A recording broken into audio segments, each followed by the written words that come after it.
Buonasera a tutti, dunque finalmente in mano a tutti i sindaci interessati il progetto della Valsugana a pedaggio depositato nei giorni scorsi in provincia. Un primo esame degli elaborati lascia alcuni comuni soddisfatti e altri molto meno. Il servizio. 4 CD, centinaia di tavole e grafici, migliaia di pagine in tutto. Dopo il deposito in provincia, il progetto preliminare della nuova Valsugana, completo di integrazioni e studio di impatto ambientale, è arrivato anche in comunità montana.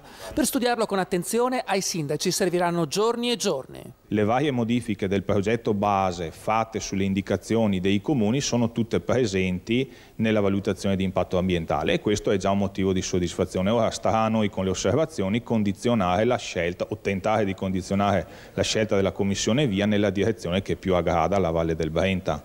Categorico il no di Solagna, che respinge senza ipotesi di compromesso il viadotto sopra il centro del paese. Possibilista Sannazario, a fronte anche delle soluzioni proposte per il nodo di San Marino. Faremo una valutazione appunto sulle alternative che sono state inserite in questo studio, poi in base a quello potremo anche fare delle osservazioni nei termini appunto previsti dalla normativa, quindi 60 giorni dall'8 di agosto. Ci sono anche situazioni in cui viene a contrarietà piena, è ovvio che lì non possiamo pensare di smussare degli angoli, possiamo lavorare insieme per far sì che vi siano delle soluzioni condivise.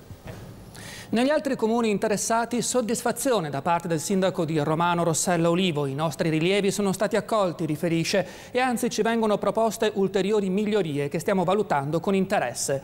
Parzialmente soddisfatta Silvia Pasinato, sindaco di Cassola, accolta dai progettisti la richiesta di rinunciare alla bretella che avrebbe tagliato in due il paese, mentre non accontentano l'amministrazione le soluzioni per lo svincolo di via Lughi e via del Rosario a San Zeno, uno snodo molto delicato che il comune di Cassola chiederà sicuramente di modificare.